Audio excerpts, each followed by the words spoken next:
아시안컵 대회가 이제 예선 2차전 경기로 접어들면서 16강에 윤곽이 잡히고 있습니다. 한국은 2조에서 요르단에 이어 골득실 차이로 2위를 달리고 있습니다. 내일 열리는 요르단전에서 승리를 하게 되면 16강 진출을 확정하게 됩니다. 그리고 오늘 있을 일본과 이라크전의 경기 결과에 따라서 한국과 일본이 16강에서 격돌할 수도 있습니다.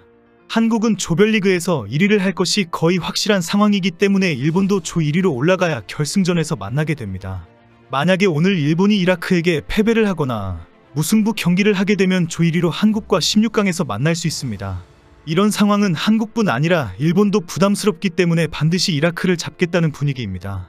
여기에는 일본 축구의 역사에 남아있는 도하의 비극도 이유가 됩니다. 일본에서는 오늘 경기가 이라크와의 죽기 살기의 혈투가 되지 않을지 우려하고 있습니다. 이라크가 체격도 좋고 거친 데다가 공중볼이나 세트피스에 큰 장점을 가지고 있기 때문입니다. 그리고 이라크 역시 도하의 역사를 재현하자라는 분위기입니다. 특히 일본은 오늘 최고의 선수들을 총동원해서 일본의 일군을 보여주겠다고 밝힌 상태입니다. 미토마가 아직 부상 중이지만 쿠보가 원톱으로 나온다라며 상당히 들떠 있습니다. 이강인과 절친으로 일본에서 유명한 쿠보의 출전으로 쿠보는 과연 몇 골이나 넣을까라는 기사가 쏟아지고 있습니다. 일본은 오늘 밤 8시 30분 카타르 에듀케이션 스타디움에서 이라크를 상대로 조별리그 2차전을 치릅니다. 이 경기는 대한민국의 16강 상대를 뽑는 경기라서 한국 입장에서도 관심있게 지켜봐야 할 경기입니다. D조의 일본과 2조의 한국이 모두 조 1위로 조별리그를 통과하면 두 팀은 결승전 전까지 만나지 않습니다. 그런데 만약 일본이 이라크를 상대로 미끄러지면 2승의 이라크가 조 1위, 1패를 아는 일본이 조 2위가 될 공산이 높아집니다. 그럴 경우 2조 1위 한국과 D조 2위 일본이 16강에서 바로 만나게 됩니다. 언젠가는 만나야 하는 일본이지만 일찍 만나면 서로가 부담입니다. 일본은 지난 베트남전에서 4대2로 이기긴 했지만 한때 1대2로 역전당하는 등 불안한 모습을 보였습니다. 특히 이 실점 모두 세트피스 상황에서 다소 손쉽게 내줘 화려한 공격진에 비해 골문과 수비는 불안하다는 지적도 있었습니다. 베트남 매체들은 충분히 이길 수도 있던 경기였다며 자찬 일본의 굴욕 아닌 굴욕을 안겼습니다. 이기고도 찝찝함이 남은 일본은 이라크전에서 최고의 일군을 총출동시킬 예정입니다. 우승 후보 1순위다운 모습을 보여주겠다고 밝혔습니다. 그러나 과거 아랍의 강호 이라크의 각오도 남다릅니다. 키도 크고 체격 조건이 훨씬 앞서기 때문에 공중볼이 위협적이고 세트피스도 단단히 준비하고 있습니다. 경기 종료 휘슬이 불리기 전까지 결코 쉽지 않은 경기가 될 것이라고 경고하고 있습니다. 최근 한국과 일본의 축구가 급성장하는 동안 아시아 맹주로서의 경기력은 잃어버린 상황입니다. 그러나 이라크는 아시안컵을 우승할 정도로 전통의 강호이기 때문에 일본의 불의의 일격을 가할 수 있는 파워는 충분히 갖추고 있다는 평가입니다. 이라크는 1차전과 마찬가지로 본인들의 피지컬을 바탕으로 일본을 공략할 것이며 특히 세트피스는 그들의 핵심 전술이라고 경고했습니다. 이라크는 중원 싸움에서 지지 않기 위해서 거친 플레이와 압박을 강하게 할 것으로 예상됩니다.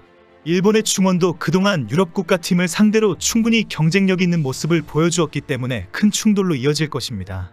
일본은 베트남전에서 키가 작은 베트남 선수들에게도 공중볼 경합에서 밀리는 모습을 보여주었습니다. 결국 이라크는 큰 키를 이용해서 프리킥과 코너킥의 세트피스로 위협할 것이 확실합니다. 일본이 이라크와 무승부를 거두면 D조 상위권 다툼이 혼전 양상으로 흐르게 됩니다. 일본이 조 1위를 유지하지만 승점과 골득실 차에서 이라크와 똑같기 때문입니다. 결국 일본과 이라크가 최종전에서 얼만큼 큰 점수차, 다득점으로 이기느냐의 마지막 순위가 걸려있게 됩니다. 일본이 이라크전을 비길 경우 최종 2위 가능성도 충분히 열려있는 상황이 되는 셈입니다. 결국 일본은 이런 복잡한 상황을 완전히 배제하는 대승을 다짐하고 있습니다. 오늘 경기에서 반드시 이기겠다라고 각오를 밝힌 것에는 여러 가지 이유가 있습니다. 이라크를 이기고 반드시 조 1위로 16강을 올라가겠다는 목표도 있지만 도하의 비극과 이강인의 맹활약도 큰 이유입니다. 오늘 일본의 언론은 도하의 비극을 잊지 말자라는 기사를 쏟아내고 있습니다. 지금의 대표 선수들이 대부분 태어나기 전의 일이지만 자세히 알고 이라크전에 임해야 한다는 것입니다. 도하의 비극은 1993년 미국 월드컵 아시아 최종 예선에서 이라크에게 동점골을 허용하는 바람에 첫 월드컵 출전을 놓친 사건입니다.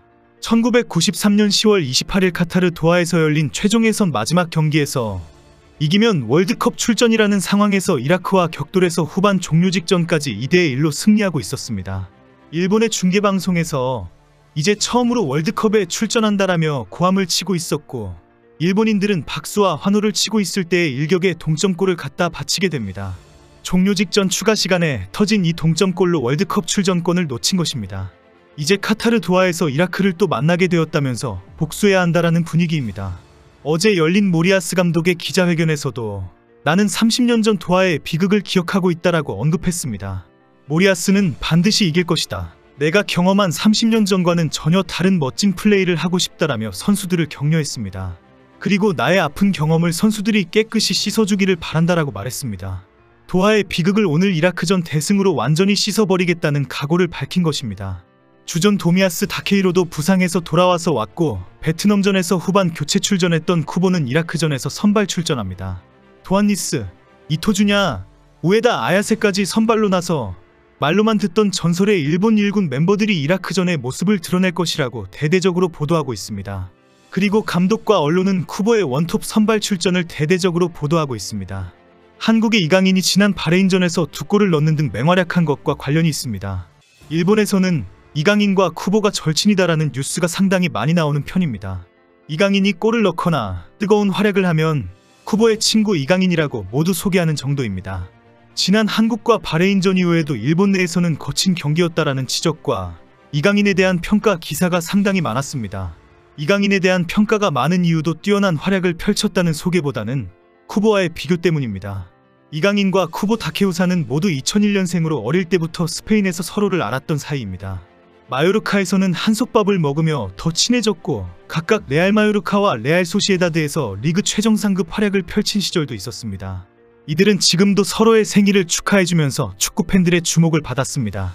쿠보는 이강인의 바레인전 활약에 대해 일본 언론과의 인터뷰에서 강인이는 직접 2골을 넣었다고 나에게 말해줬다. 이강인은 스트라이커가 아니다. 그런데도 2골을 넣은 것은 정말 놀랍다. 나도 최선을 다해야 한다라고 밝히기도 했습니다. 이강인은 아시아축구연맹이 선정하는 아시안컵 조별리그 1차전 베스트 11에 선정되며 바레인전 맹활약을 인정받았습니다.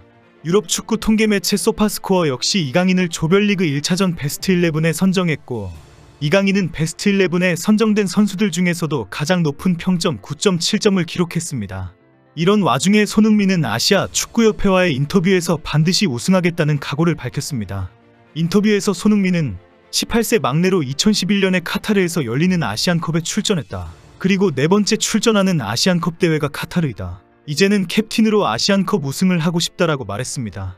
손흥민은 그동안 긴 여정이었다. 매 경기에 집중해서 우승컵을 들어 올리면서 특별한 대회로 만들고 싶다라고 각오를 밝혔습니다.